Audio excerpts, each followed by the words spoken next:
because, the Torah and learning Torah and studying Torah is really it's the pastime of our nation. It has and always was and likely always will be.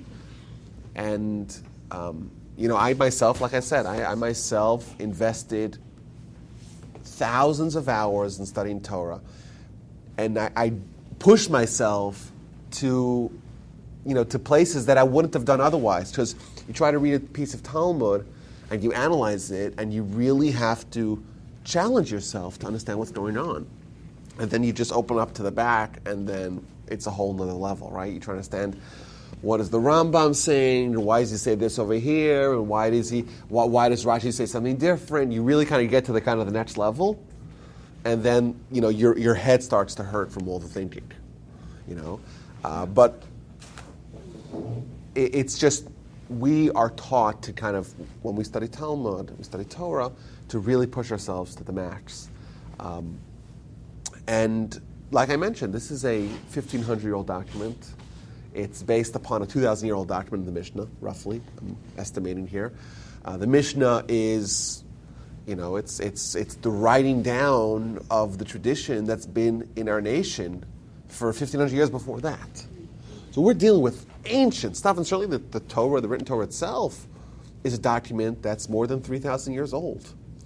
And we, till this day, revere these books. We hold them to be of the highest importance and regard. We invest countless human hours and intellectual capital in trying to study and understand it. And we have an upcoming holiday of Shavuos in a week from today, where we celebrate. It's a national day of celebration for receiving the Torah. It's when we started getting the Torah. And I think it's just remarkable just to appreciate it, just as a way of introduction, to appreciate the fact that Torah study, the study of ancient documents and traditions and teachings, is such a vital part of Jewish living till this day. And it's just remarkable. Like, what document do you know that's 1,000 years old that is studied with a hundredth of the intensity that the Talmud is? Yeah, but people that spend time studying them.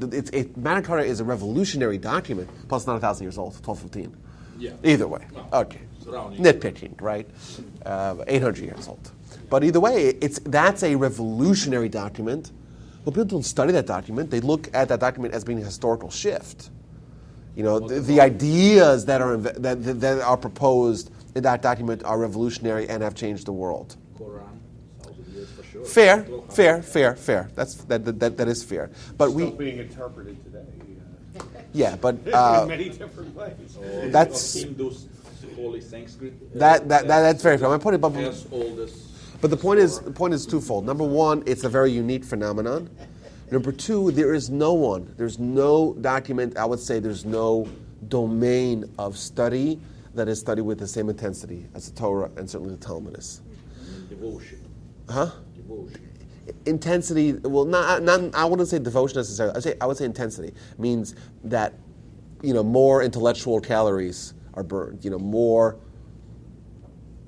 The Rambam writes that he would think until his head hurts. Now, do you know anyone that thinks until their head hurts? But okay. But it's kind of a. I didn't say it was a long trip. I said that. But it's a unique thing. We're not used to doing that as humans. We're used to kind of thinking a little bit. That's what we need to kind of do our job, right? Well, you're going home, exactly. But to think so hard that your brain hurts, that's what we're taught to do with the Talmud, to really push ourselves to the max. And, you look at kind of human accomplishment, and the great geniuses that our nation has provided, and it's just there's just a the numbers really that belie the numbers of great geniuses that our nation has produced that are not congruent at all with the amount of people that we have is indeed a testament to the centuries of dedication towards higher learning, towards education in general, but certainly to higher learning that our nation has kind of devoted ourselves to. We were called the nation of the book thousands of years ago, and we still maintain that moniker today. So my question that I want to have, and I wanted to do it over 2 weeks. Indeed, I actually spent 11 weeks doing this in a different lecture. We did 11 weeks on why Jews study Torah. What is an undisputed fact is that Jews do study Torah and have studied Torah and hold Torah in really the highest regard. I'll give you a few examples. This may be a little shocking, certainly to the physicians in the room. The Talmud says in the book of Megillah, Gdola Talmud Torah Yoser Mehatzalos Nefashos. Torah study is greater than saving lives. Sounds very, I'm saying, it sounds a little bit bizarre, I would say, right? Because certainly we know that Torah says that the greatest thing you could do is to save lives. But it don't mean it literally, right? No, it means literally. It means the greatest thing you could do to save lives. However, what has more value? What's transforming the world more? What is, a more, transformative study for humanity? What's going to change the world more? Saving one person is fantastic, and you saved the whole world. But studying Torah is going to bring Tikkun Olam, and it's going to change everything. You know what that reminds me of? I once saw a discussion on TV where the question was raised, who has had more positive impact on mankind, Mother Teresa or Bill Gates? Interesting question. I mean, I just thought of that when you said that. And for whatever reason, it was. Yeah, I'm saying, but this is like a dramatic idea that Torah is of such paramount importance that even saving lives is everything, right? But if you save a life, it's possible you're just kicking the can, so to speak, of the fundamental problems of humanity down the road. Of course, it's the greatest thing you could do, and of course, if you have the opportunity to study Torah or save a life, you have to save a life. That's the halacha. However, it's greater in a certain realm because it actually attacks kind of the fundamental problems that are causing problems to humanity. Yes? I wanted to ask you, when you study Torah, what edition do you study? What commentary is the one that you study? And then secondarily, what is the most common translation that we use here? Well, I would say that when I say Torah, I refer to the entire corpus of Torah. The written, the oral that was then written, the halacha that was then written, the Talmud, which eventually was written. There's very few domains of Torah that are around today that we don't actually have a physical book to study. I think in kind of common vernacular, the word Torah actually is limited to the written Torah, 5 books of Moses, which is a grave error, and I'll even demonstrate this. We have the upcoming holiday of Shavuos, and it's called Zman Matan Torosenu, the time of our receiving of the Torah. You know how many books the Jews received on Shavuos? How many written documents they received? None, absolutely none. When the Jews got the written documents, that's all the way at the end of the Torah, all the way at the end of the 40 years in the wilderness, all the way at the end of Moses' life. What they actually got when they studied Torah was they got Torah. Mitzvahs, how to fulfill the mitzvahs, what are the rules, what are the fine general principles, and kind of more minute details. That's Torah. Torah means instruction. What are the instructions of our nation? The written Torah means there's a little bit of almost like an inverted understanding of kind of the relationship of written Torah and oral Torah. This is a critical point. If this is what we take away from today, then we're victorious in our efforts. People assume, erroneously, that the oral Torah is a way to understand the written Torah. Is what? Is a way to understand the written Torah. You have the written Torah. It's a little bit vague. It's ambiguous. It's enigmatic. Well, the oral Torah is going to explain what that means. Indeed, that's true. But the way it actually was developed is exactly the opposite. When Moshe taught us Torah, he taught us Torah, which means how to live as a Jew. So he didn't say, totafot. Well, what's totafot? Black boxes that are made out of cowhide, that have compartments, that have scrolls. No, he told us what tefillin is. Describe tefillin. Right? That's what we call the oral Torah. It's just all the details of mitzvahs. It's black boxes, right, with 4 compartments in the shel rosh on the one of the head, with 4 scrolls. What are the 4 scrolls? Right, each inserted into a different compartment. And then there's the Tefillin Shayad, which is one compartment, which has 1 scroll, the same 4 segments, excerpts of the Torah written on a single scroll as opposed to 4 distinct scrolls, what the straps are made of, how this is all done. That's what he taught us. Now, the written Torah is there to service the oral Torah, not the other way around. The written Torah is there to ensure that no mistakes fall in tradition. That is indeed the opposite of the way we think, right? We usually think the other way around because we start from a written document and we work our way from there. When indeed, if you look at it historically, it's the opposite. Moshe teaches the Jewish people Torah. At the end of 40 years, after all the lessons, all the stories, all the instructions, the mitzvahs the Jewish people get, all the way after that, they get a written document. The written document is there to ensure that no mistakes fall into the tradition. But when it says in... It's the opposite of what we thought. When it says Moses, and I thought this was around the time of Sinai, Moses wrote down this law. Yeah, Moses wrote it down, but it was never delivered to the Jewish people, right? Moses, the Talmud has a whole question. When did Moses write? Did he write it incrementally as things happened? The Imam told him, write this, write this, write this, or did he write it all at the end? Either way, everyone agrees that documents were never delivered to the Jewish people until Moshe was about to die. So what was in the ark? The Holy of Holies? Well, they had in the ark that Moshe had, they put the luchos, put the tablets, The Ten Commandments. right? That both the broken tablets and the non-broken tablets. Plus, there are other things that they put in. For example, that vial of manna that was stored for posterity. The staff of Aaron that sprouted almonds. They put a lot of things in there. And eventually, when Moshe wrote at the end of his life, he wrote 13 Torah scrolls, delivered 1 to each of the tribes, and the 13th was placed in that ark as well, which the Jews had for hundreds of years. Any of those 13 Torah scrolls? Well, who says? I'm saying, first of all, they're 3,000 years old, right? So we don't have anything that's that old.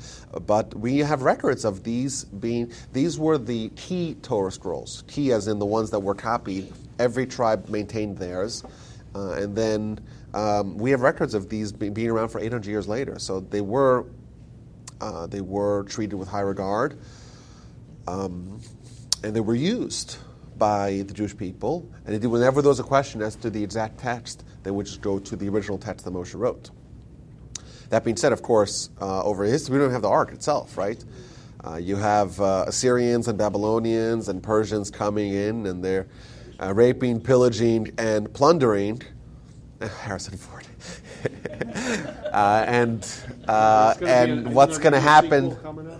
What's going to happen to So the theory is that these things were all archived, were put away, were hidden, were buried. Where are they? Who knows? Even the second. It could have been destroyed. Dead Sea Scrolls were gone for 2,000 years.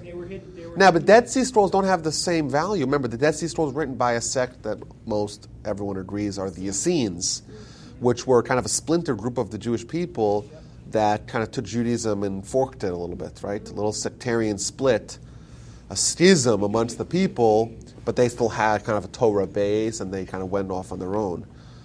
Actually, ironically, it's one of those splinter groups that went even more religious as opposed to less religious, which is more common. But there's no such thing as more religious, right? You can't do a better job than what the Almighty outlines, right? Don't be more religious than God wants you to be, right? That's a mistake. Then don't be less, right? It's the Almighty outlined the perfect recipe for how to achieve greatness as an individual, as a nation. When you say, you know what, I have a better idea. Let's be ascetic and fast all the time. And let's be celibate and be holy and spiritual. Or let's roll ourselves in snow to just self-flagellate. No, that doesn't work. That's a recipe for trying to. Have you done that? Inadvisable. But either way, there were people that did that, and they thought that they're being very pious. But indeed, you know where those people are today in history? They're all gone.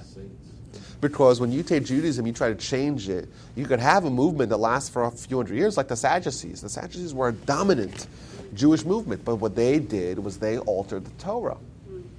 And when you alter the Torah, you may have your heyday, but it's going to be very limited. It's not going to last because the Jewish people, we are told in the Torah, it's a prediction. Remember, the Torah makes predictions and it's undefeated. Every one of the predictions have come to be true. The Torah makes a prediction, the Jewish people will be around forever. And when we say Jewish people, it means the Jewish people the way the Almighty outlined. You have your heyday. You have a few hundred years of Sadducee dominance and the Pharisees, which is the name that was invented for regular Jews. Right? Remember, if you're going to change Judaism, you're going to have to invent the name for everyone else. The Pharisees are the ones that are the Prushim. Prushim means those that withhold, those that don't follow your innovation. So they're the kind of, not the minority, they were still the majority of the people, or maybe it was kind of even. But they were at odds with each other. But you know how many Sadducees there are today? No. Sadly, there's no Sadducees. Could it be? They're gone. Could it be argued that if it says the Jews will be around forever, or at least I guess that could mean until the world to come, which I guess they'll be there. Yes. Well, okay. Does that mean that Christians may not be around forever because didn't Christianity alter the Torah? Great question. Yes, but yes. So Christianity. So we have to understand that there's really a kind of a development of Christianity as what it began and what it evolved into. It began as many other kind of splinter sects that spawned off of Judaism in the first century. That was a very tumultuous and turbulent time for the Jewish people. There's a lot of strife and internal and external chaos, and that resulted in, like we said, the Sadducees. They were already a few hundred years prior, but the Hellenists were very powerful at the time. The Essenes became a splinter sect, and the Jewish Christians also became a splinter sect, which started off as Jews who observed and believed in the Torah, just had this fascination with JC. And then, of course, 50, 60, 70 years later, it became its own religion. So if Christianity had remained as a subset of Judaism, it would have been long gone. That hundreds and hundreds of years, like the Sadducees. I mean, they were so small compared to the Sadducees. They were almost, inconsequential compared to the other groups that ravaged the Jews. There were other groups as well. We spoke about this when we talked about the history of the first century. But that was a common kind of theme of the time. And Christians, or the Jewish Christians, were a variant of that. But they totally spun off to their own religion, and that's why they became very successful. They were not successful at all, almost, as a persecuted sect of Jewish Christians. They open up the doors to the non-Jews. They abrogate the law. You no longer need to be observant of any of the laws. No Shabbos, no kosher, no circumcision, none of that.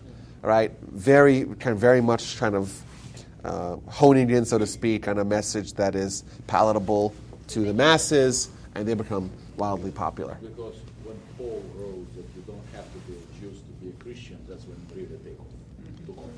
But then it ceased being a Jewish subset and became kind of its own. So they're not doing. So that's the history of spin-offs of Judaism. Either they die, like the Sadducees, or the Hellenists, or the Essenes, or the Biryonim to a smaller extent, or the Karaites. The Karaites in the 7th, 8th, 9th century were huge. They were the majority of Jews, according to some estimations, were Karaites. The Karaites were kind of an updated version of Sadducees, and they didn't believe in the oral Torah. Was that? Yeah, it was basically they attacked the oral Torah, which is always easier to attack. Are they the ones that are friendly with Iran? What's No. So the Karaites were a very dominant In Europe?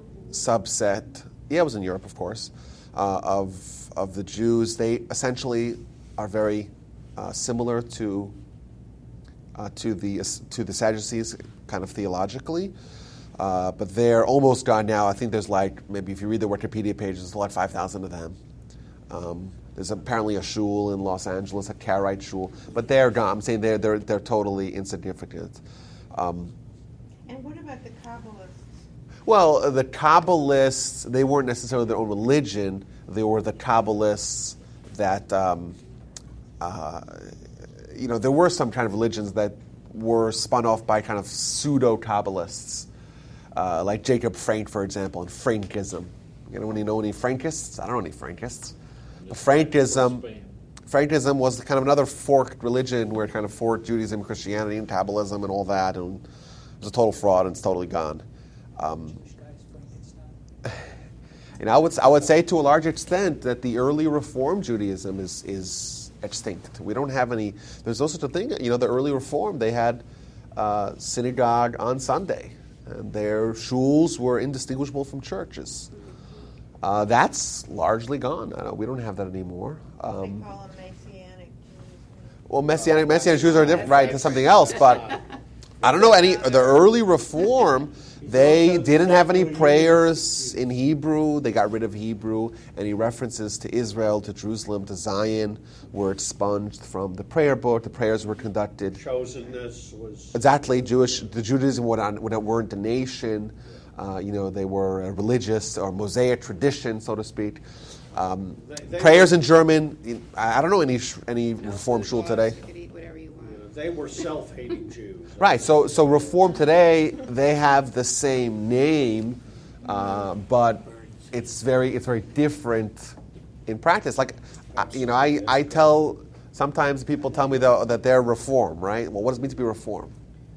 What does it mean? Like, what are the core tenets of Reform Judaism? So the correct answer is that that's an evolving question. If you look at the first time where Reform Judaism crystallized its beliefs, it's in the Pittsburgh Platform of 1885. Now, Reform in some way or another was already around for 100 years. At that time, it's already vastly different than the early Reform. The early Reform, I said, they conducted their services on Sundays. The rabbis dressed like priests in the 1860s in France. They dressed like priests, and they were proud of the fact that they were indistinguishable from a church. That was a matter of pride to reform, quote unquote reform. Oh, certainly not. Now, in 1885, in the United States, where Reform had a big stronghold, they wrote kind of the basic tenets of Reform Judaism at that time, known as the Pittsburgh Platform. There is no Reform Jew or Reform rabbi or Reform community today that would stand by the Pittsburgh Platform. The Pittsburgh Platform variant of Reform Judaism is gone. This is the first time I've never heard of the Pittsburgh Platform. Right, so like it says things like we are no longer a nation. Like, no one would say that. Cincinnati, where the Reform movement Yes. It was Cincinnati, where the Hebrew Union College still is. What about the Lubavitchers? They are just a subset of mainstream Judaism? Well, let me finish this point. You can read it. It's in English, which is nice. You don't have to go you don't have to have you have to read some German, kind of delineation of what they believed. But you read it today, and there's no one, not a Reform congregant, not a Reform rabbi, not a Reform community, that would stand by the Pittsburgh Platform. Even Reconstructionism would not? Reconstruction only started much later, But much they later, similar? 1960s. Aren't they the most, what would the word be, liberal, I guess? Yeah, well, but they're not quite as dominant as certainly as Reform was, and even Reform is today. What's interesting about the Reconstructionists is that the wording of their faith almost exactly matches the wording of what Rabbi said in terms of studying the oral traditions and learning what it means to be a Jew.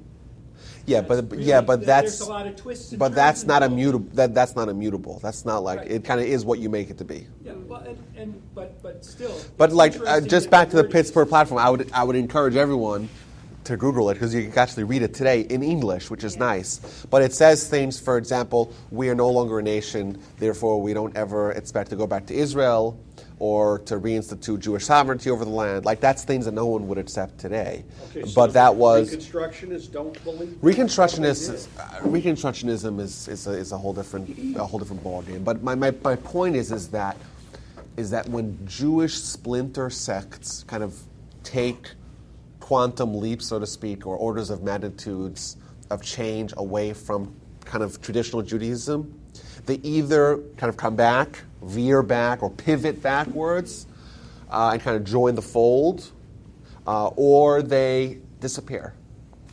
I would say, with regards to Chabad and Lubavitch, that began as a Hasidic movement. Now, Hasidism, that emerges in the 18th century, and that was very controversial at that time, because in the preceding century, you had a movement that destroyed the false Messiah, exactly, destroyed kind of the Jewish pride or the Jewish... Is that Shabtai Tzvi, yes. Shabtai Tzvi Machshemo. Yes, so he... so Shabtai Tzvi is the classic case of a false Messiah. He was a very young man, a great Torah scholar, who dabbled in a heavy way in Kabbalah. Was very charismatic, traveled around the world in the 17th century.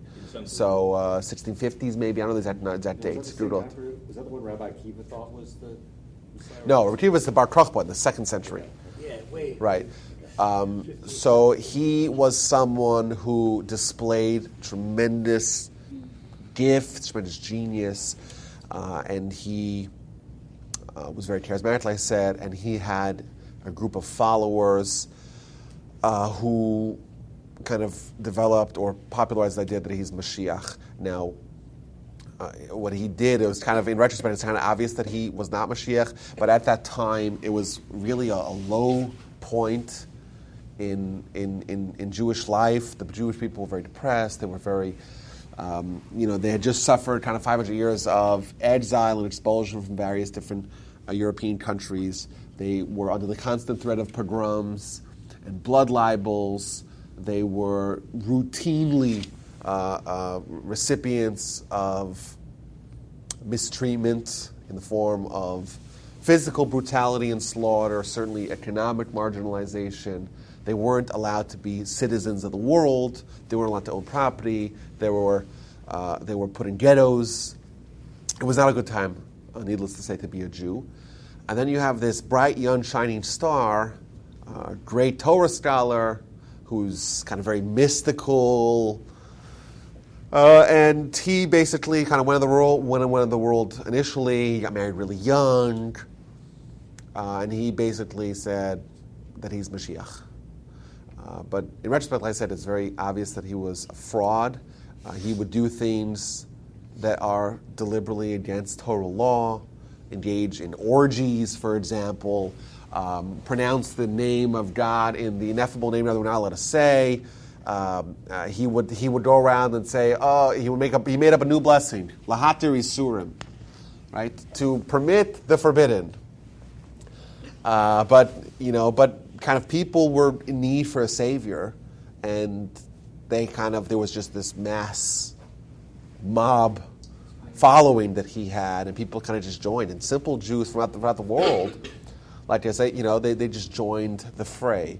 The rabbis were split. Some of the rabbis kind of were also enraptured by his ability and his oratory skills and his great genius, and they kind of overlooked a little bit of the shady stuff that maybe should have advised them otherwise.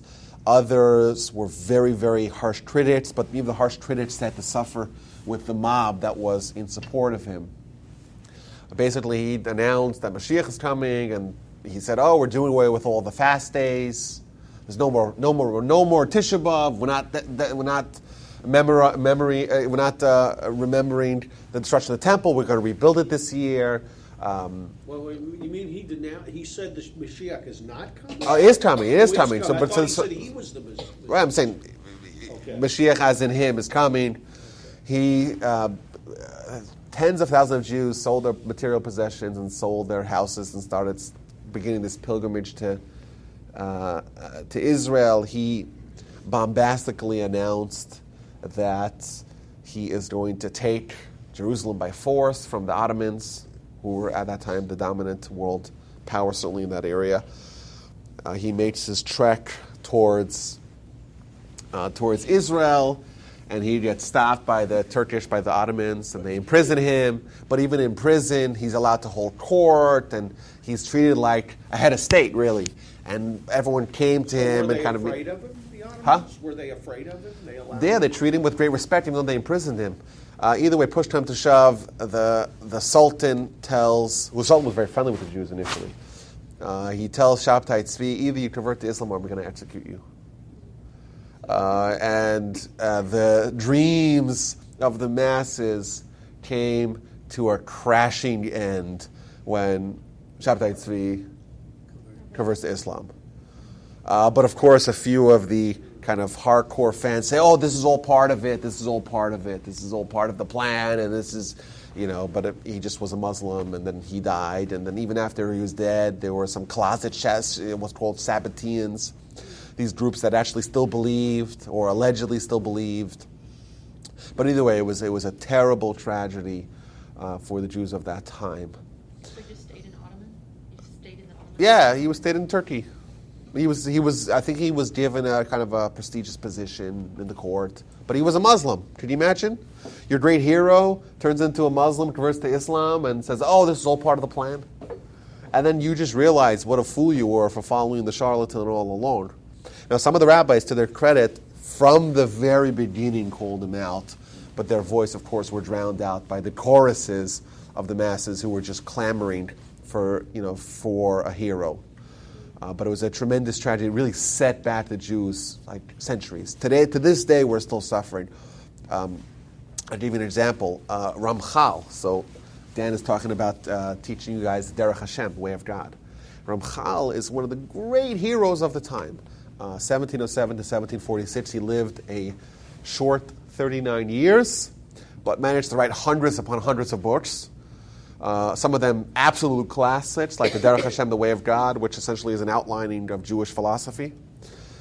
The Mesilas Yesharim, the Path of the Just, or called the Way of the Upright, which is the foundational book of Musar, of character perfection. And he wrote that book, and the greatest leader of that time, the Gaon of Vilna, the genius of Vilna, he committed the book to memory, and he said that entire book, there's not one single extra word. There's not one superfluous word in the entire book. That's what he said, which is just a remarkable praise from someone like that. But either way, he was banished at the age of 20 from Italy. He was exiled, kicked out of the community, excommunicated. Why? Because he was a young man, very dynamic, great genius, who's dabbling in Kabbalah. And a mere 50 years after the Shabtai Tzvi debacle, any young, dynamic genius who's a great Torah scholar, who's a great writer and orator, who's dabbling in Kabbalah, is dangerous. Who knows? We've been down this road before. We don't even want to get anywhere near it. Indeed, 100 years later, we have a controversy that tore up the Jewish world in the middle of the 18th century. 18th century, what would have been, if not for Shabtai Tzvi, that debacle of the 17th century, the 18th century, would have been maybe the brightest century in the past 1,000. Why? Do you consider studying like the Way of God, Pat, is that considered studying Torah? Oh yeah, absolutely. Okay. Absolutely, that's studying Torah. That's studying the Way of God, right? It's studying Musar. It's studying how to be a good Jew. It's studying what it even means to be a good Jew. Absolutely. Do you think people's enrapture with Shabtai Tzvi had to do with wanting a physical representation of where they could put their energy as opposed to Well, I don't know. internally, I don't know. I don't know if kind of finding like a hero. Yeah. I don't know if it was so much about the kind of a physical incarnate, so to speak. It was just someone who was going to kind of bring them their final deliverance that they've been waiting for. We have it here in the United States with our political. Oh, we're not going to go there. We have in the past had people that rose to political fame that were very charismatic, and people flocked to them. And even though we had others who said, put your brakes on here, but we still have it today with people who are charismatic, who have great oratory skills. So I'm trying to understand how I'm saying so very different than as humans today. We still want to be.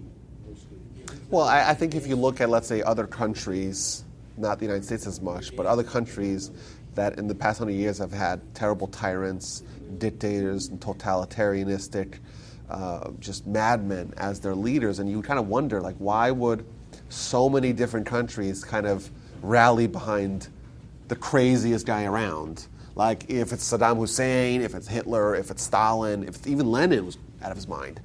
But there's so many examples. Idi Amin al-Dada, the guy was verifiably insane. Yeah, but and he became the leader. That's a dictator. That was all. But very unstable. See, Didn't he have syphilis? Yeah, he did. But he thought it was a wonderful thing. It worked. I think that type of thing is more likely. But Gaddafi, I'm saying it's interesting that, like, the people that have sometimes the ability to rally masses are the craziest ones out there. And the people that are the most dangerous and destructive are the ones that have the greatest, so to speak, skill in rallying the masses. And, Shabtai Tzvi was someone who was really, I'm saying, a tortured soul, right?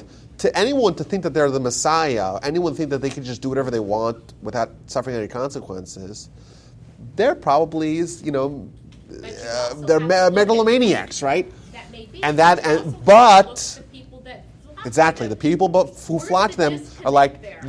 they look at someone who's so gifted and so talented and so well spoken, and then the oddities of their behavior indeed bolster their claim that they're something different, right? If they didn't behave so odd, you would say, well, shouldn't someone who's so gifted, who's going to bring our deliverance, shouldn't they be at least a little bit different in behavior as well? And the answer, we know, if you look at the Rambam, and you compare with the way the Rambam described the Mashiach to the behavior of Shabtai Tzvi, immediately you would know this is a fraud. And the Rambam's prepared us. Rambam's 500 years prior is telling you, if someone tries to change one law, they are not your guy. But to the uninitiated, look, the guy's changing laws. He must be it. Yeah. But which is ironic and just sad. Didn't some Lubavitchers? So let's get to the Chassidim. Chassidim. Rabbi Schneerson was, or the Rebbe was. So we'll get to the Lubavitchers, but let's start with the Chassidim. The Chassidic movement began, like I said, 50 years after Shabtai Tzvi. It began with an emphasis on Kabbalah. It began with a de-emphasis on Torah study, on rigidity in halacha. The idea behind Hasidism is let's try to make Judaism appealing to the masses, not just to the scholars. So to be a great Jew, you have to be a great scholar, you have to study Talmud. And what about the guy who's the peasant, who's going to work at the age of 12, doesn't really have very much of a strong Jewish background in learning? What's their role in Judaism? Well, should they have a role? Absolutely. Comes along the Chassidim, and they take the millions of the less sophisticated Jews, certainly the less stylistically inclined Jews, and they infuse their life with Jewish meaning. So you can't be the greatest scholar out there, but why can't you be the greatest Jew that you could be? Let's try to invest time in prayer, talking to the Almighty. Isn't that something that's just the very basic of building our spiritual life? Let's invest heavily in that. Well, how do you pray? Let's pray with joy and excitement. Well, I'm not so excited in the morning. Right when we wake up, I'm not so excited. You know what? Let's wait till we're ready there. So let's wait 2 or 3 hours until we're primed to pray. But wait a minute. Isn't there laws about when you're supposed to pray? There is deadlines to prayer. Well, let's not so worry about that. that's what really got the movement into kind of hot water, where suddenly you see a movement that is, according to its detractors, diluting Judaism a little bit. Obviously, of course, it's for a good purpose.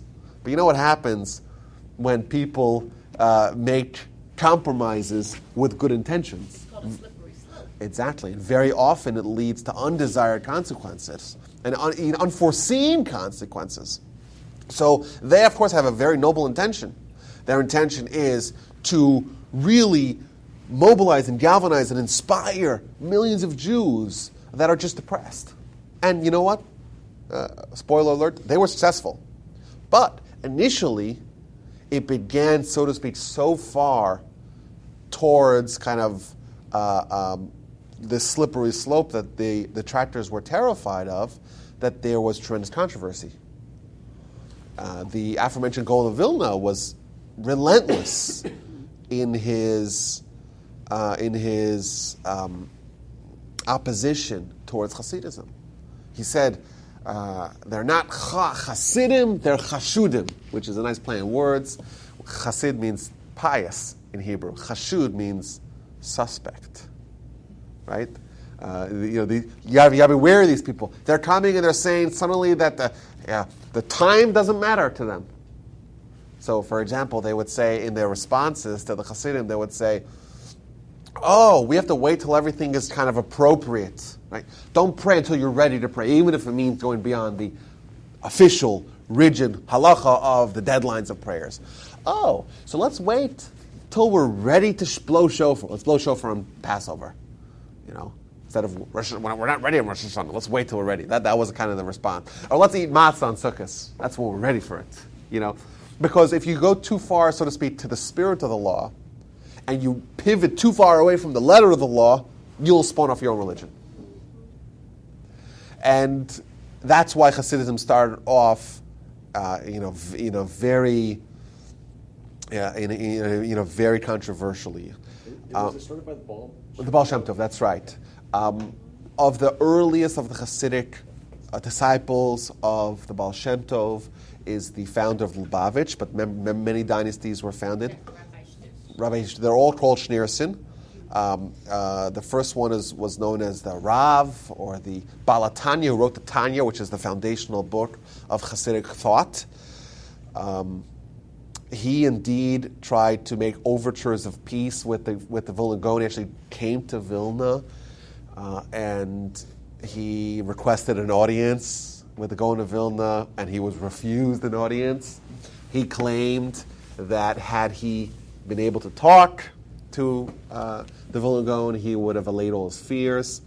Who knows? Either way, the third Lubavitcher Rebbe is known as the Tzemach Tzedek. In retrospect, he said that, who saved Hasidism? The Gaon of Vilna. Because if not for his opposition and kind of reining in the extremities of the changes that the Hasidim brought, it would have become its own religion. This puts a different slant on it. I was told that the Hasidim was a outcropping of the Orthodox because the Orthodox were not rigid enough. No, that's absolutely not. No, it was. Well, I don't know what. The term Orthodox comes much later. The idea of Orthodox that name didn't appear till the 19th century, but I assume you mean the observant Jews of the time. No, so it was almost exactly the opposite. They emphasize, they emphasize the parts of Jewish life that are much more kind of communal, much more less individual, so to speak, that are much more inspiring, like prayer, like joy on Shabbat. Let's get together and have a tish. That's still a foundational element of Hasidic life today. A tish means a table in Yiddish. Let's have it. What's a tish? A tish means on Friday night, after you have your meal with your family, you come to the synagogue, and you have a collective meal together. All the Chassidim with the Rebbe, with the teacher, and they sit and they sing. It's an amazing experience. If you go to Israel and can see a tish, it's something entirely different. You don't see it's a brand new innovation in Jewish life. The Rebbe is sitting there, dressed all regally with the amazing hat, and a majestic beard, and the food is everywhere, but like it's a little bit outrageous. Like you see a challah the size of half this table, two of them. And he has a knife, and he's cutting the challah, and he's making the blessings, and all those Chassidim are watching, and it's an inspiring event. And then he goes like this with his hand, and instantly everyone knows what to do, and they'll start singing a song, and everyone's singing together, and everyone feels united, and everyone's inspired. And then the Rebbe cuts food, and he passes the food out, and everyone gets the food. And to us, you're like, oh my goodness, everyone's passing food with their hands, and all your food's been touched by 1,000 people. Whatever, okay. But you go there, it's a dramatic experience. They do it every week. And they do it every week, and it's unbelievable. And the Chassidim fly in, the ones from America, they fly into Israel to be with the Rebbe. Are lights on? I mean, the lights they have electric lights. Oh yeah, yes, so of they course. just don't turn them off and on. That's right. They're staying on you do the whole electricity work 24/7 beforehand. You do the electricity work before Shabbos. Okay. Or what you have is the Shabbos clock, which is the clock that automatically is pre-programmed to turn on and off when you need it. But I'm saying that is a remarkable innovation in Jewish life. To take, so to speak, a religion that was very kind of self-critical, let's look on Musar, become a great person, let's overcome our evil inclination, let's study Torah for 15, 18 hours a day. That's really indeed a recipe for greatness. But at that time in history, it wasn't a recipe for the masses. Comes along Chassidism, and they start invoking all these wonderful ideas that even the simplest of the common folk can relate to and connect to. And it was consistent with Torah, right? That's right. But at the beginning, there was a fear that it would kind of deviate too far from halacha. Now, like for example, they changed the prayer. The prayer book, which was the same prayer book for hundreds and hundreds of years, comes with the Chassidim, and they kind of changed some of it. Who comes and changes the prayer book? Can you imagine someone coming today and say, I've changed the prayer book. What? How do you change the prayer book? Well, we changed our prayer book. Well, I'm saying that was controversial as well. Yeah, but you change a prayer book is not changing the Torah necessarily. Fair. Right? And they had reasons why they did everything. But the Gaon of Vilna, at the time, is very, very suspect of innovations, because innovations in Judaism are very dangerous. When did all this clothing business come in with the black coats? So part of the Hasidic idea is creating kind of a brand. Hasidim today, like the last frontier of their Hasidic kind of life is their look. So what I mean by that is that their look kind of keeps them part of the community, and also it's a little bit of a safety guard against defection. Because remember, you want to abandon Judaism. What are you going to think? Shave off your beard? Your neighbor's going to think you're a shadetz, right? Your parents are everyone's going to talk badly about you. Look at this guy who shaved his beard. So you have to keep your beard even if you don't want to be religious, right? So is the beard which is a little bit ironic because if the look is so central because it kind of binds everyone to the community.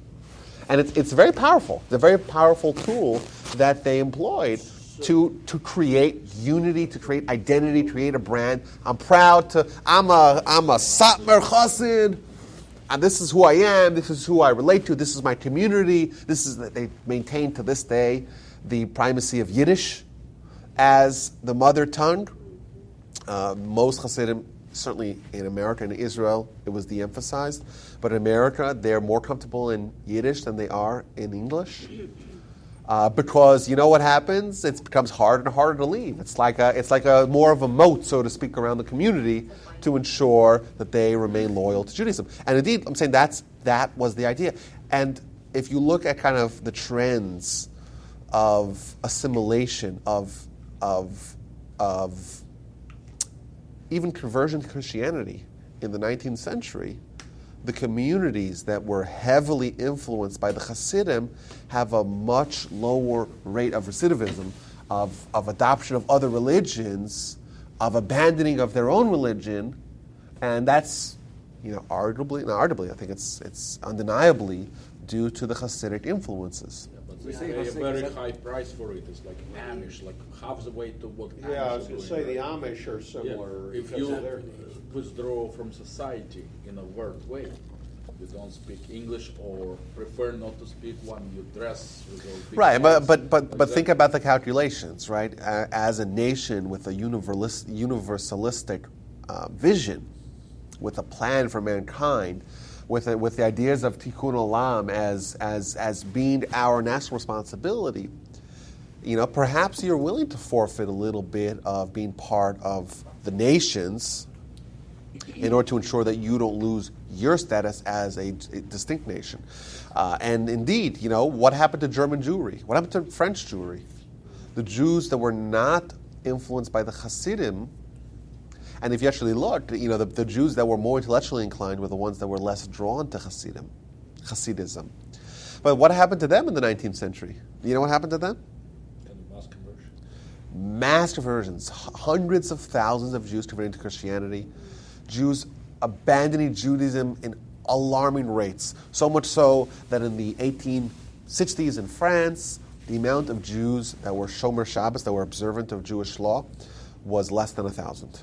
Which is unbelievable. The whole country. The whole country. That's right. It was economic survival. Well, I'm saying it's if you look at all the factors that kind of contributed to that, you have the emancipation, first of all the Enlightenment, and then the emancipation of Jews. And Jews instantly have 800 years of mistreatment and alienation removed. And of course, what happens? You're going to come to your university, finally granted admission to university, and you're going to come there with all your kind of religious baggage? No, you kind of meet them halfway, right? I'll shave off my beard, I'll stop speaking Yiddish, I'll abandon the book a little bit, and I'll meet the general world halfway. But once you make concessions, major concessions, you know what eventually happens? You get totally gone and totally lost. Second generation of social. Oh yeah, what happens? You have people like Karl Marx. Karl Marx might have made a very fine Jewish scholar. Well, but he had a beard. He had a fantastic beard, right? Majestic beard. But he's someone who at the age of 6, his parents converted him to Protestantism. And he hated Jewry, even though he himself was a Jew, right? Because remember, you can be baptized 1,000 times. You'll get wet, you'll stay Jewish.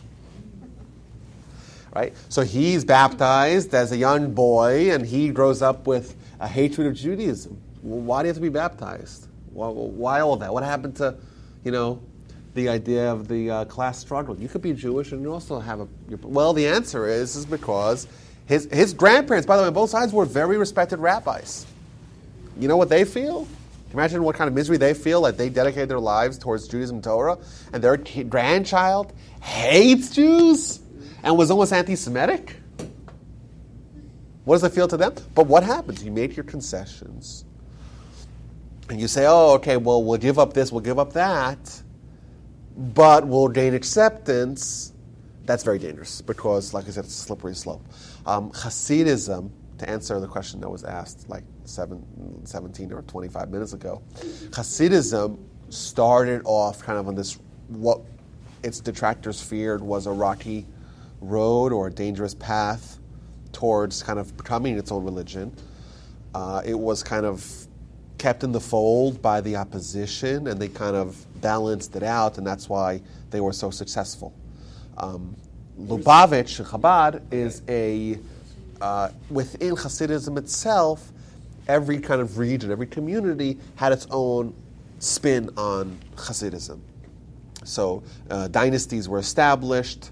The most famous, of course, is probably Lubavitch, or known as Chabad. The word Chabad, by the way, is an acronym for Chachma, Bina, and Das, which stands for wisdom, insight, and knowledge. Because of all the Hasidic movements, the most, at least initially, the most intellectually driven was Chabad.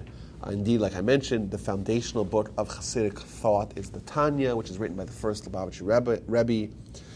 And indeed, they, till this day, have a higher emphasis on ideas more than the rest of the Chassidim.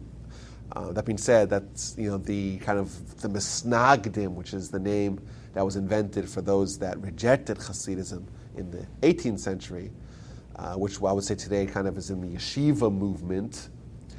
They obviously value Torah study more than anything else, and indeed, they're, so to speak, the intellectual, or at least the spiritual heirs of I would say, the original response to Hasidism, which is like, let's focus on halacha, let's try to find our inspiration from the texts of the Talmud and texts of the Torah, and let's, like I said, focus on the intellectual, the wisdom aspects of Judaism. Now, that being said, Hasidism today, we'll get to Chabad in a second, where Chabad today is. Hasidism today, the various Hasidic dynasties are very, very similar, almost indistinguishable. They still have, like I said, if you're a part of a certain Hasidic dynasty, you'll kind of have an affinity towards that Rebbe, but it doesn't mean that you're kind of a distinct sect unto yourself. They're almost indistinguishable. But you'll study your Rebbes and his dads and their dad and kind of their dynasties, their Sfarim, their Torah writings. You'll send your kids to their schools, but it doesn't mean that you kind of want to marry or anything like that with other groups. Myself, I'm a little bit of a mixed blood or a hybrid. My mother's family, I really come from both extremes, right? My father's family is from a Litvish, or Lithuania. Lita, what's known in Hebrew as Lita, or Lithuania, was the epicenter of the non-Hasidic movement, or the Misnagid movement. That's where, like Vilna is in Lithuania. That's where the Gaon of Vilna was. That is that's where the yeshiva movement, the Musar movement, kind of was a counterweight to Hasidism, right? Musar, what's Musar? Musar is about working on yourself, and you're a nothing, right? Musar means it means like rebuke. But it's referring to self-rebuke as a way of kind of self-criticizing yourself to become greater, to work on your character, work on your character flaws, to work on your personal greatness.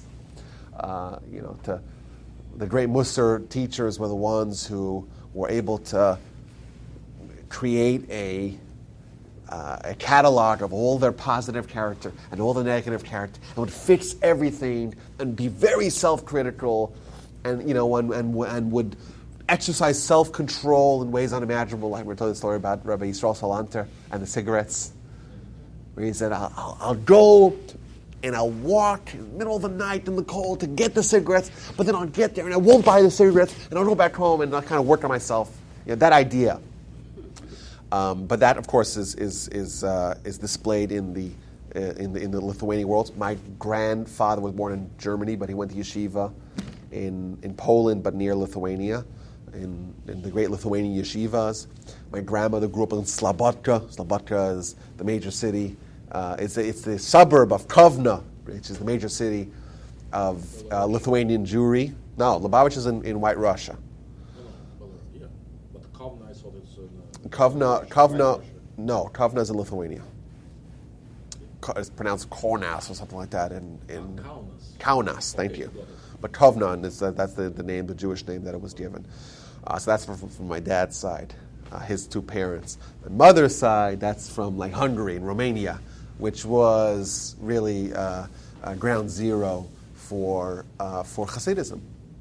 There in Poland, like I said, Lubavitch was dominated White Russia, but kind of all those parts of Europe were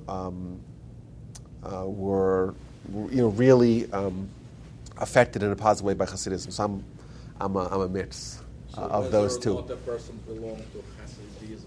It's like almost geographical accent. Exactly. And places like France and Germany that didn't have kind of a successful response to the changing tides and the changing atmospheres and attitudes towards Jews of the time, indeed lost most of their Jews. Like I said, France lost almost all their Jews. Germany, of course, we know Germany was the most assimilated. That's where the Jews really en masse rejected Judaism. Remember, it didn't really reject, it was a tacit rejection. But they just embraced the greater world and indeed left their Judaism behind. Jews are leaving France right and left right now. But now France has a very strong Jewish community. They're mostly Sephardic. But they're mostly Sephardic, that's right. I didn't know that. They're imports. They have to be- So, is there a lot of difference now between like Chabad and like yours? So Chabad, I would say, is the one Hasidic movement that is very different than the rest of them. They have,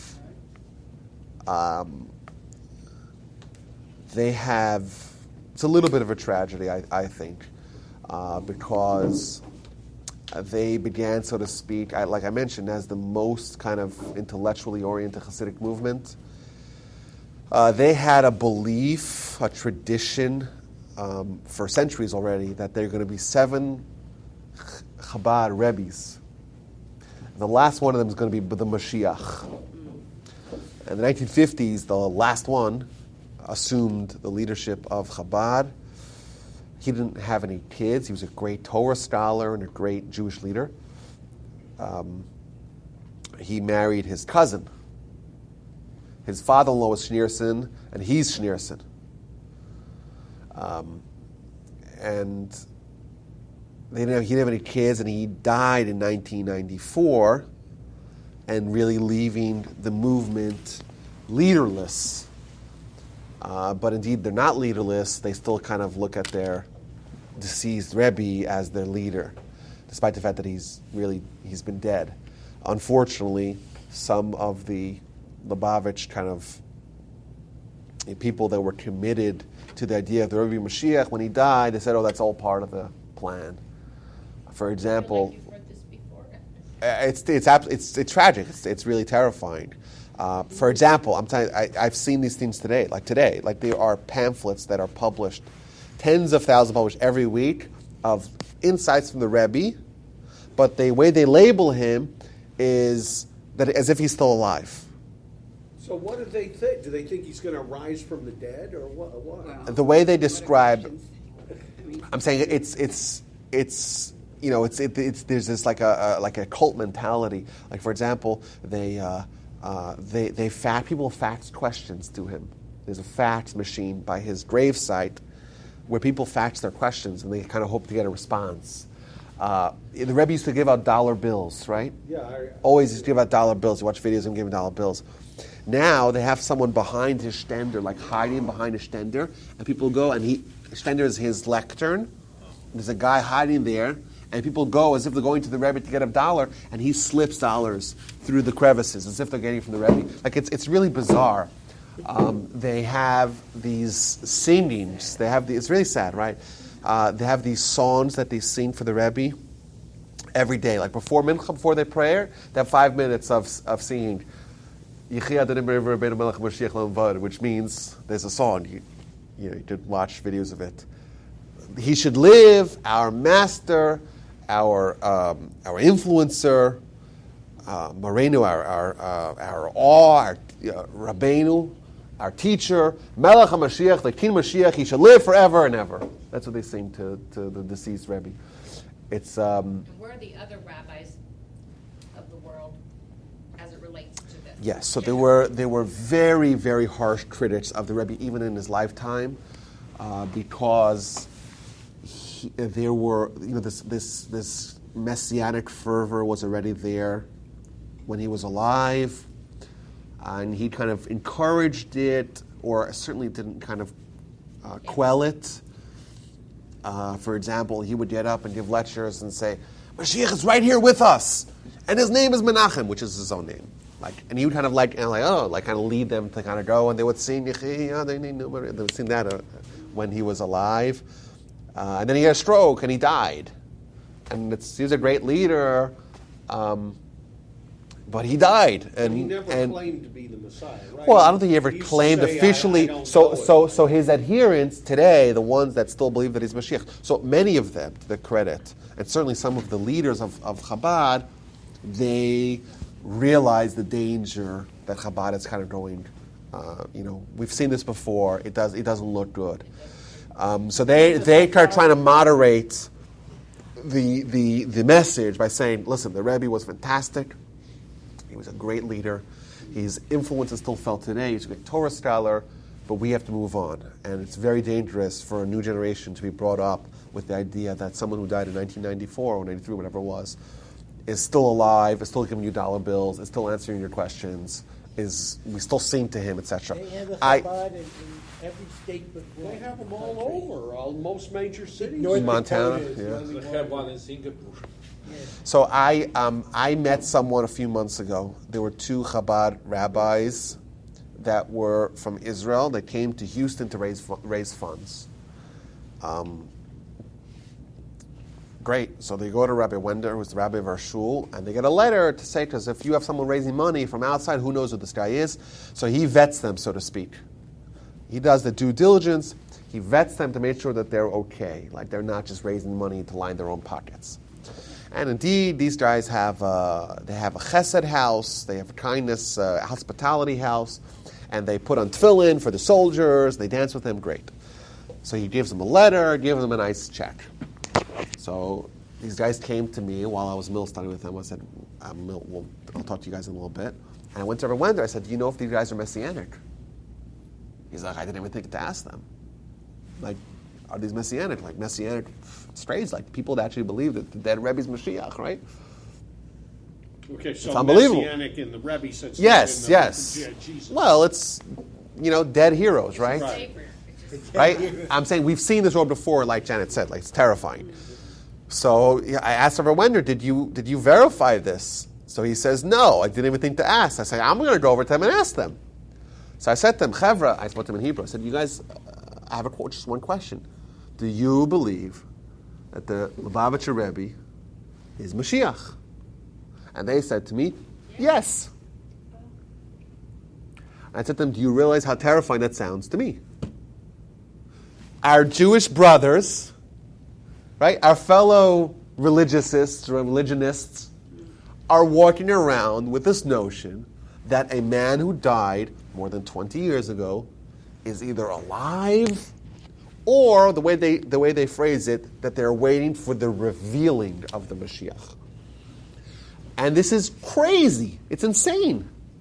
And it is rife. I went back to Rabbi Wender and I told him, he's like, I would have never given them. So I told my dad, I said, listen, I'm going to give you guys a donation, but only on condition you promise me that you're not using it for any education. Just like buy donuts for soldiers. Because I don't want people to be taught, Jews to be taught that some dead Rebbe is Mashiach.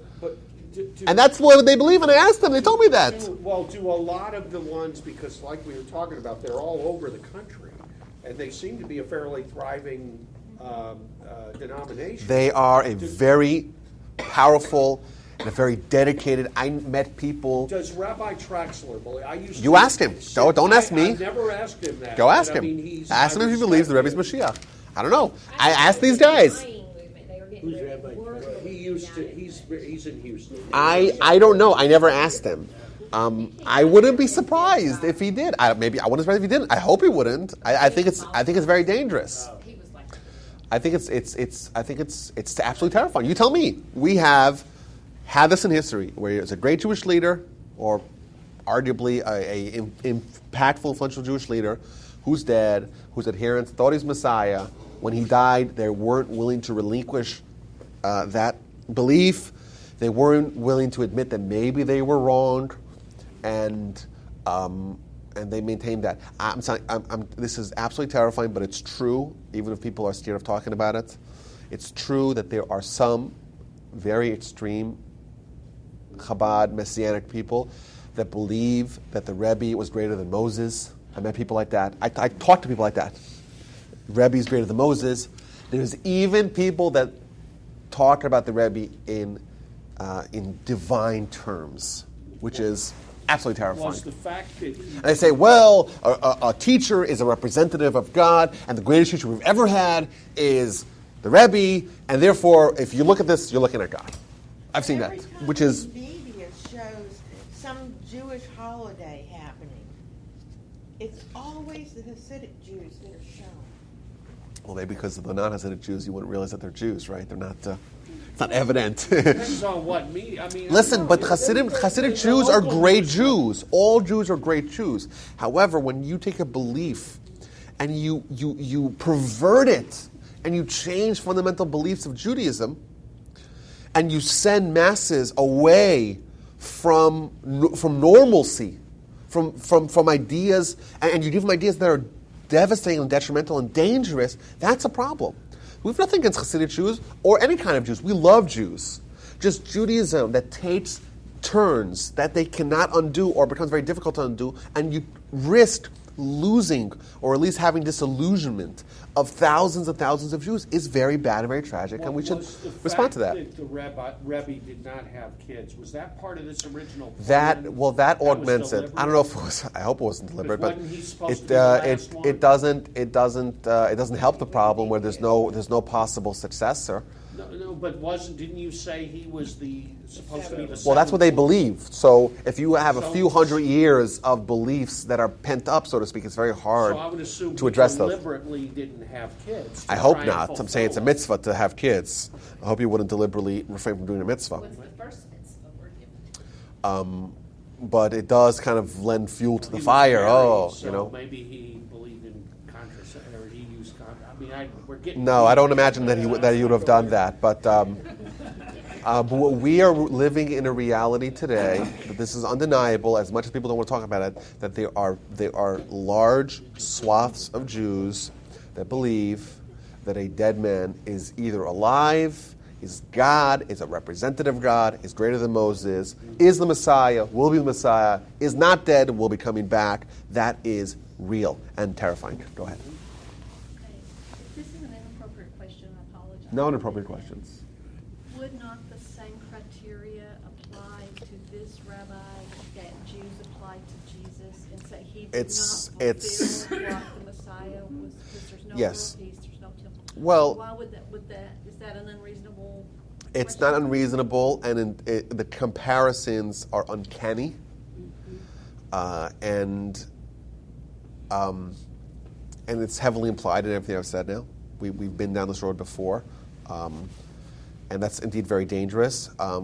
That being said, like if you want to argue with a believer that's not using any rational arguments to substantiate their idea, you won't get very far. I'll give you an example. There are books written by believers of this nonsense, that the Rebbe's Mashiach, he's alive, all that nonsense, that kind of try to prove it, right? But they don't use the normal methods of argumentation. They don't actually evaluate the sides equally. It's indeed intended to prove, come hella high water, that the Rebbe's Mashiach. So they'll find arcane sources that no one's ever heard of. And indeed, the sources that everyone has heard of are the ones that de-emphasize. I'll give you an example. The Rambam, in the Laws of Mashiach, he tells us the story of Bar Kokhba and Rabbi Akiva. Bar Kokhba was a great Jewish leader, a great Torah scholar, a great warrior, a great fighter for the Jewish people.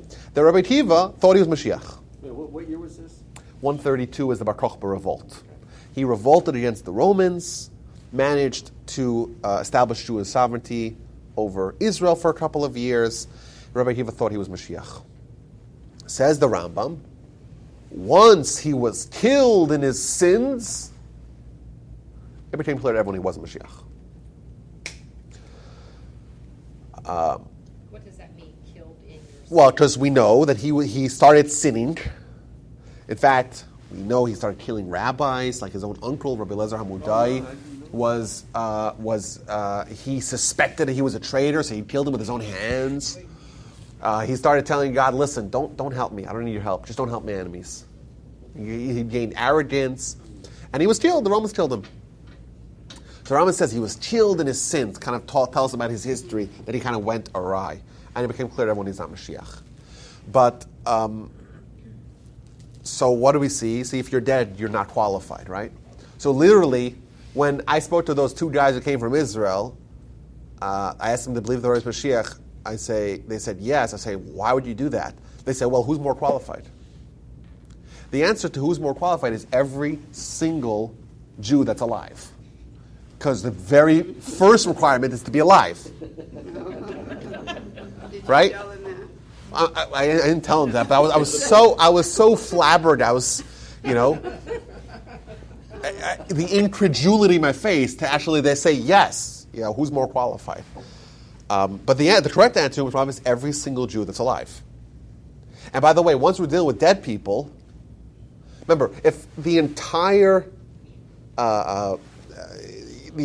body of all humans, all Jews that have ever lived, if that's potential candidates, why do we go to a Rebbe to live now? Why do we go to the Rambam as a candidate, to Rabbi Akiva as a candidate, to Moshe as a candidate, to Ezra, to Abraham? These are all better candidates. But no, in order to substantiate, they say, well, he was greater than Moshe Rabbeinu, which is obviously insane, right? To say that. Why do we need anybody at all? Well, we need someone because that idea kind of represents someone who's going to be the leader of the Jewish people, bring us back to Israel, rebuild the temple, bring the Jews back to Judaism, bring the Jews back to Israel. It's not going to happen through a human. It's going to happen. It's of course shifts in history are not all about one. Yeah. Yes, of course, but it's the Messiah is going to be someone who is going to have the benefit of having 2,000 years of Jewish exile and Jewish change and Jewish development, culminating at the end towards, so to speak, the final mile, as it's known in the industry, right? It's just the final mile, right? So of course he's not going to be someone who's as great as Moses in prophecy, right? But is someone who's going to transcend. He's going to transcend his peers, certainly, and going to be a great Jewish leader. But it's going to be built upon all the contributions of preceding generations. Is the Mashiach not going to be, though, somebody of a political nature? I was always talking. Maybe. I would imagine it'll be someone who kind of is able to converge everything, right? Someone who has Torah and greatness in one man. But either way, my point is that the Rambam says that what disqualified Bar Kokhba was the fact that he died. So if you were a Lubavitcher who believed the Rebbe's Mashiach, you say, well, he was killed in his sins, and if he only died of natural causes, it's different. Yeah, okay, fine, But that's an example of someone not really willing to treat the issues on merit, but rather is committed to one side of the argument and will do everything to defend that, irrespective of how distant that is from. He's not going to die? Huh? Well, after he fulfills the tasks, and the Rambam outlines the 6 or 7 tasks that he needs to do: bring Jews back to Israel, bring Jews back to Torah, rebuild the temple, reinstitute sacrifice, reinstitute Jewish jurisprudence over the land. These are very clear-cut initiatives that the Rambam 1,000 years ago wrote for us. We just follow his. He was the one who codified Jewish philosophy. Well, we are closer than we've been. We have 6 million Jews living in Israel. Does not mean we're close. Fair. But if you look about 200 years ago, there were maybe a couple of thousand Jews living in Israel. Now there's 6 million Jews living in Israel. So we still not there. maybe I agree we're not there. But the point is that at least we could kind of make out a little bit. We could fantasize about how it could happen. But Rabbi, you said And how we're told. Not forward, but And how we're told historically that the Jews are going to go back to Israel on the wings, I'll finish on the wings of eagles, But- which is clearly referring to airplanes. didn't you just say Right? Clearly, right? People's like, oh, we're going, no, but now we know it's referring to airplanes. Did you just We know that say now. a moment ago that the Messiah could die after? No, Messiah is a human. That's all it Right, is. so- It's a human who is going to be the leader of the So Jews. there's not everlasting life in the world to come. No, that's not the world to come. We haven't got to the world to come No, yet. but- it's one era at a time, right? One era at a time. So the Rambam tells us that this is a regular human. We're not looking for any sort of human that has any superpowers. This is not the X-Men. But there's no. I understand. Right? But there's something in our teachings about the resurrection of the dead. Resurrection comes later. That comes later. It's a different era. don't you have to first have peace on earth for the Mashiach? Okay, so, but I'm saying, but we can at least fantasize. We can envision a future where this happens. The Jews already in Israel. Lots of Jews are in Israel. Jews are, like someone mentioned France. Who mentioned France? John mentioned France. In France, the Jews are leaving en masse, going to Israel. You know why? Because the French have anti-Semitism at levels that are unimaginable. and they are just kicking the Jews out. Well, what's happening? Jews are going to Israel. They're taking their money with them. 8,000 last year. Right? So what does that mean? It means that slowly and slowly, Jews are converging in Israel from all over the world. There has been a resurgence of Torah study in the past 50 years. Among the nations.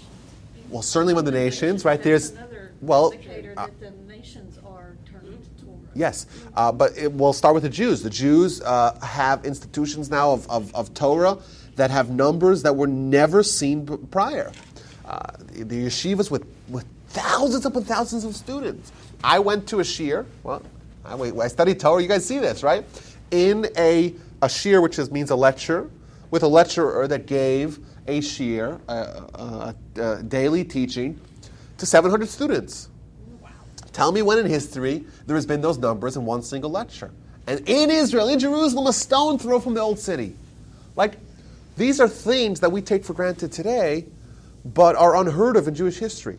The numbers that there's 150,000 Jews around the world that are dedicating at least part of their lives or of their education towards advanced Torah study is numbers that we haven't seen. Now, granted, what we give up a little bit on quality when we focus so much on universality, on quantity of Torah scholarship.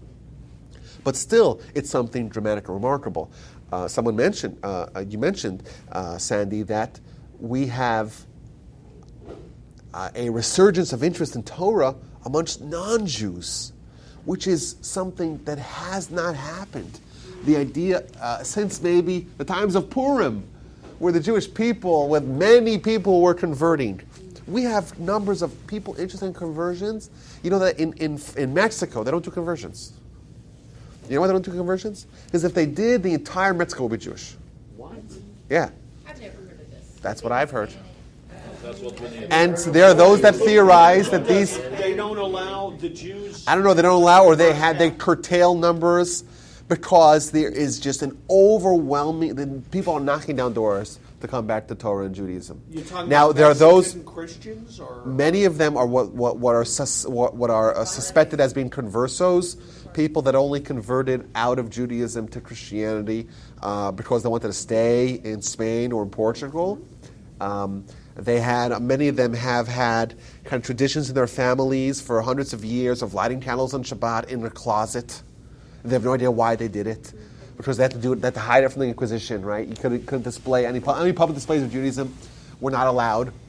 My rabbi in California used to say, "Always souls coming home." So souls coming home. She talked about the way she That is a very interesting phenomenon that we see really reaching a crescendo in the past couple of years. But I don't know what it means. I'm not trying. I'm just saying my point that I'm saying. Go ahead. Are you saying that the Jewish community, the religious Jewish community in Mexico, they have made a decision not? That's to what I've do heard. conversions? I've heard that It's they don't do Mexican conversions. government, it's not No, a not law. it's not government. They don't do conversions, or they severely curtail the numbers of Because they think conversions, a lot because of these people are otherwise already there would be Jewish. tens of thousands. No, the point is like this: if you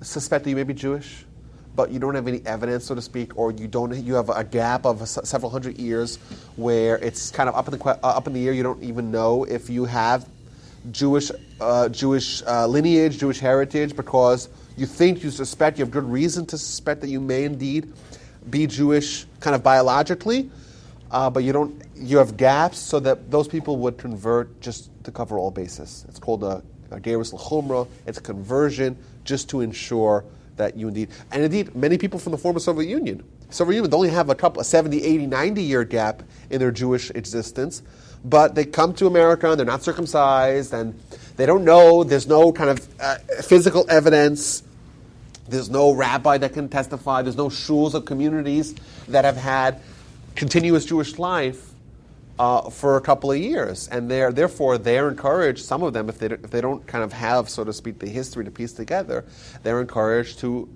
consider if they don't have evidence towards the fact that they're Jewish, but they're almost sure that they are, they would do a conversion just to cover all bases. In the 80s and 90s, when this mass, like hundreds of thousands of USSR Jews would move to Israel for Aliyah, in order to prove that you were Jewish, as the Israeli consulate or embassy to get a visa to go to Israel. It's enough to show you your last name, really. Right, so that's not enough. And indeed, there are those Probably that... not for religion, but for state purposes. Not for Yeah, so the law of return that Israel established, that indeed opened the door for non-Jews, or at least non-halachic Jews, to come into Israel. Because they essentially said anyone that Hitler would consider Jewish, we consider Jewish as well, for the purposes of admission to citizenship in Israel. That being said, Hitler considered even people that had Jewish blood but weren't actually Jewish. 116. Right. Even if the 116th, one great-great-grandparent is Jewish, that would be enough for Hitler to have a problem with them. Thus, the Jews say, okay, well, we want to prevent that, and indeed we're going to allow those people to come to Israel, but the unintended consequence of that is that you have hundreds of thousands of non-Jews that have or may have or claim to have had some Jewish heritage, and they were granted citizenship. So that's problematic if you want to have a Jewish state and maintain it as a Jewish majority state. If you import non-Jews, it becomes a problem. Why is it so popular in Mexico? Because of the Spanish? I think it's Mexico. It's all of Latin America. I think that the reason is most likely because many of them are really biological Jews. They just don't know it or can't prove it, but they feel this. One of the congregants here. That's not. I won't say who, but one of the congregants traced her history back to Spain, and she Right. So, but there's thousands of those people, and they feel, for whatever reason, this urge to go back to their roots. And that's, I think, I'm saying, is that a harbinger of Messianic eras? Who knows? But there's millions of people in Mexico. Obviously, there's a lot of them that aren't. Obviously, it's, yes, of course, So of how course. can everybody in the country? Not everybody in the country, but lots of people. I just wanted to point out, in 1492 was the expulsion of the Spanish Jews from Spain, which was the same year Columbus was granted to the United States. So I really think that a lot of them are biologically and stuff. Oh, yeah. And if you listen, I've never heard a story of any of them that didn't have some type of a Jewish tradition in their family. Yeah, and we know that Columbus took many what's known as conversos with him. We know that for sure. There are those that theorize that Columbus himself might have been Jewish, which is a little bit dubious. But either way, we know that he took, and thus the people that populated Central and South and Latin America, a lot of them were Jews, at least halachically, biologically Jews, but they were masquerading as Christians. Remember, the Inquisition even had its tentacles go all the way to the New World. So, Weren't any women on Columbus's boat? maybe. You know, there was a story recently. Say, Sandy, I didn't catch what you said. Maybe it's the Torah is calling the lost tribe. I just want to put a disclaimer here. I'm not saying that the fact that a lot of non-Jews or people that suspect that they are Jewish or come into Judaism is a harbinger of anything. I'm just saying it's arguably a harbinger of something. It's just, I find it strange. It's one thing, I know we're supposed to be the smallest of peoples, and we don't proselytize per se. Yes. However, we do accept converts. Yes. So to say in Mexico they're Yes, that's why overthrowing that's why it's controversial. Yeah, In certain communities, I find it bizarre. yes, actually. it is bizarre, but there is precedent for it. But in other communities, for example, the Syrian community, the Syrian Sephardic community, they have had for the past couple of hundred years very strict bans against conversion. Now, the reason why they would do that is because I've heard two reasons. I've heard number one is that people wanted to gain, citizenship in the United States. So they would quote unquote convert someone, but not sincerely, and then they would marry them for papers. And that's obviously not the kind of converts you want. Sounds like Texas. Yeah, but that's what I'm saying. That is obviously diluting the idea of conversion. Conversion is when someone on their own commits themselves to Judaism, to Jewish life, to Jewish practice, out of the sincerity and the devotion of their heart, not because someone wants papers. Additionally, there was this fear that people would just want to marry non-Jews, but just have a kind of perfunctory, just kind of an official conversion. Those were the fears, and therefore they said, okay, if you convert someone, they're not welcome in our community. I have a friend whose mother converted, but his dad is Syrian. they were excommunicated from the community, that to leave the community. They weren't welcome to the shuls, the synagogues, the schools, anything, nothing. Why? That's their tradition. That's the policy that they enacted. That's the policy that they enacted. Say what you want about it, that was what they did. And it's obviously very controversial. Now, like I said it has precedent. In the times of King Solomon and King David, for 80 years, they stopped accepting converts. That was because there was, once again, a fear of insincere conversion. Times were so good for the Jews, everyone wanted to jump on board. And therefore, they said, okay, well, these are not people that are committing themselves to the hard life, so to speak, of a Jew. Rather, we're just allured by the wonderful times Jewish people are having. Let's join on board. They were fair weather fans. And if there's a fair weather fans, then they temporarily stopped conversions. A little aside there, Rabbi, have you any word on the Third Temple progress? Any word on it? Well, there is still a problem with the site. We're trying to get access to the site. Sometimes Dome of the Rock. maybe we need some eminent domain to access the We site. need an act of God to clear the. Well, didn't Rabbi Kahane used to try and destroy the Dome of the Rock? Yes, there was an effort. There was an Jewish underground. They wanted to bomb it, and I don't know. Like I said, maybe we need some eminent domain there. But I think, listen, if I ask you guys as students of history, can you envision a situation that within 50 years there's actually a different structure in Temple Mount? Is that something you can imagine?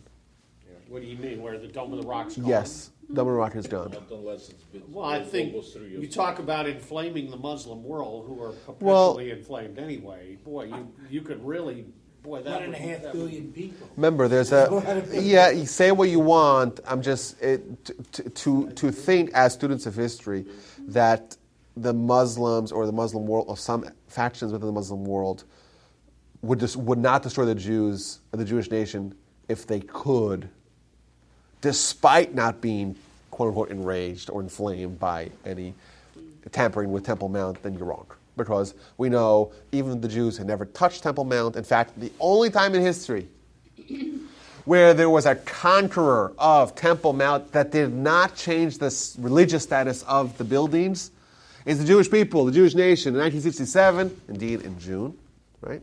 June, indeed today. How do you like that? Today's Yom Yerushalayim. How do you like that? So today, in 1967, and a lot of more 49 years ago today, feel that we're kowtowing, that Israeli government is kowtowing to the Muslims. they captured Temple Mount. Within a few hours, they gave control of the Temple Mount to the Muslim Waqf. Breaking a trend of multiple scores of times where conquerors conquered that and did not change the religious status of that mount. As Jews, we look at that very positively, even as Jews who have a vision for the Temple Mount that does not include any Muslim structures. We look at that positively because when we're ready, we'll get it. We're not worried about it. That's true. The question is when we'll be ready and who knows. Right? That's not in our hands. Or that is in our hands, but not in our kind of direct hands, indirectly. Meantime, the Muslim world doesn't give any gratitude for that. Of course not. That's not the... And the media's... People are largely ignorant of that fact. But that's a very important fact. You know that the Dome of the Rock was a church when the Crusaders captured it. And by the way, it's not even a mosque. It's a shrine. It's a place where the overflow crowd from the Al-Aqsa Mosque, a couple of 100 feet south of that, right? If you notice the Dome of the Rock, the Temple Mount now has two balls. There used to be two lead kippas. Now there's one gold because in the 80s, maybe it was the 70s, or whatever it was, King Hussein of Jordan sold one of his mansions in London and bought with that 80 kilos of gold and had the Temple Mount kind of covered in gold. But either way, that was overflow for the crowds in the Al-Aqsa Mosque. Which is the kind of plan for the third temple Al-Aqsa would stay? No. Al-Aqsa would go. We need more. We need overflow crowd for us. But yes, we have, there is copious evidence, it's an undeniable historical fact, that before that place was built in 691, right, hundreds and hundreds of years prior, we had multiple structures on that very same mound. It's an undeniable historical fact. We have contemporary accounts, written accounts that are extant till this day of non-Jewish sources. It's absolutely abundantly clear. Arafat used to say there's no evidence. Right, of course, and that's nonsense. So the fact, if they could destroy the temple and build their structure there, indeed, the Romans put a structure to Jupiter there, and then the Muslims put a structure to Islam there, we could indeed reclaim it as ours, as our own. It was ours before it was the Romans, and before it became the Muslims, and before it was taken over by the Crusaders, and before it was taken over by the Mamelukes and the Ottomans and whoever else has been there. It's been ours, and we just are taking what is already ours. But I think it's not so hard to envision. Remember, Israel has total security control over the entire region. They are the strongest military power in the region. Think about that. Like, should the times change and maybe there's a provocation, I guarantee you there already are plans in place for this to happen. Maybe it's an errant missile. Maybe it is what I prefer is bulldozers in the light of day, making the march. Come stop us. That's what I like. Right? Not in the middle of the night. No clandestine operation. We don't need to bomb it and kind of go in the dark.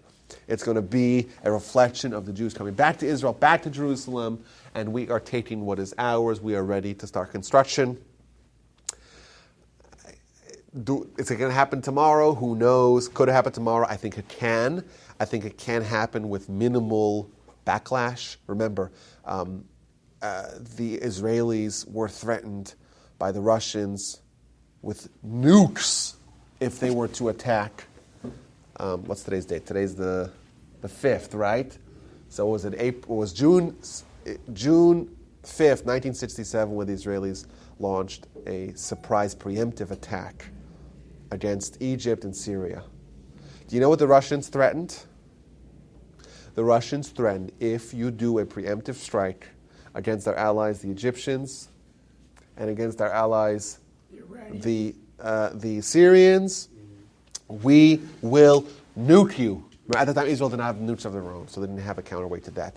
Indeed, the only plan for starting the war was to wait for the Egyptians and thus lose the element of surprise. Indeed, the Americans offered, let us take a convoy, remember, the Egyptians closed the Suez Canal to Israeli shipping. Which is an act of war. Which is an act of war, that's right. So, right. And by the way, and it's an act of war, and also it's a repudiation of previous treaties. Like in the Suez Agreement, where Israel captured the Suez Canal only to relinquish it based upon assurances from the State Department and from Eisenhower that there will be a UN contingency there, a peacekeeping mission there, and it will always be open to Israeli shipping.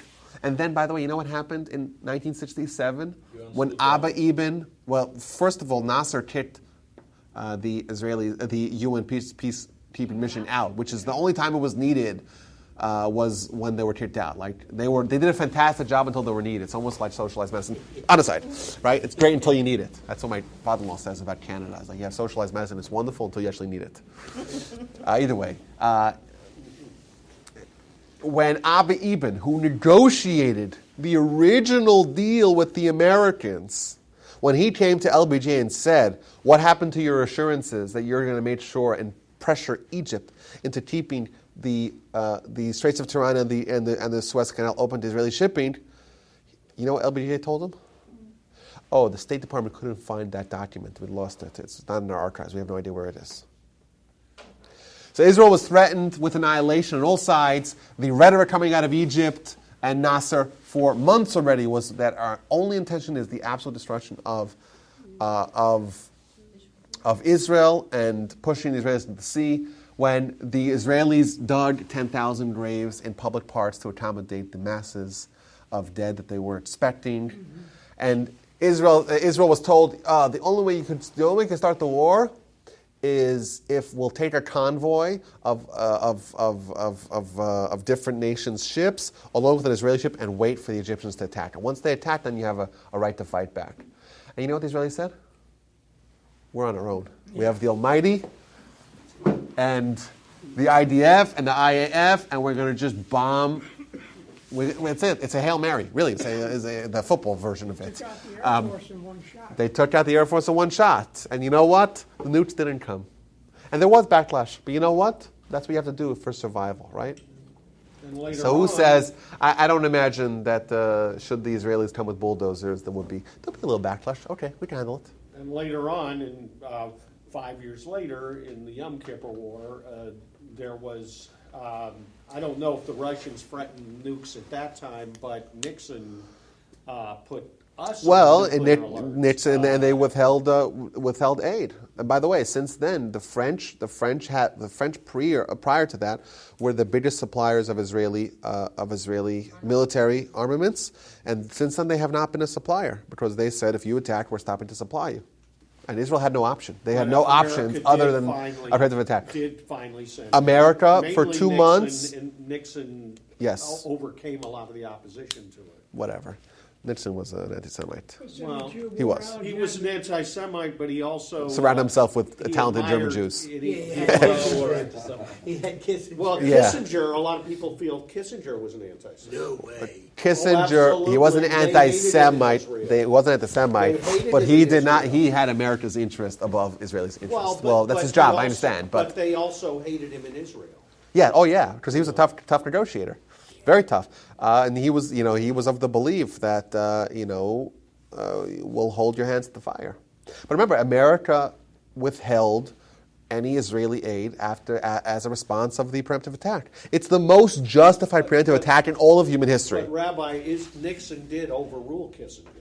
Yeah, eventually they sent the armaments. That's true. To their credit. In the 1972 war, they had such superior tanks, the Russians did, and gave it to the Egyptians and so on. Mm-hmm. And Alexander Haig called over a whole great big bunch of Israeli guys. In a 72-hour period, they learned how to shoot these special wire missiles, and then they brought them back to Israel. No sleep, put them right on the front lines. They took all those tanks out.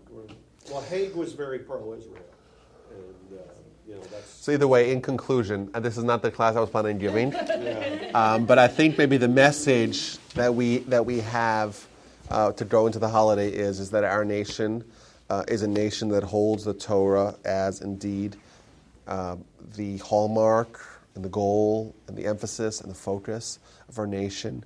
We have to be very wary of abandoning that, because when we abandon that, we are really either going to head towards extinction or we're going to have to head back, and the path back towards Torah is sometimes very treacherous.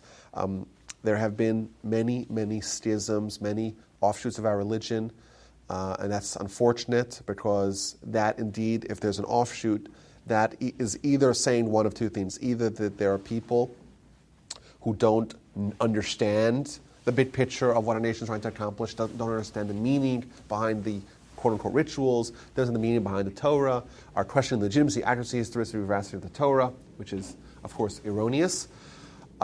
That's what it can mean.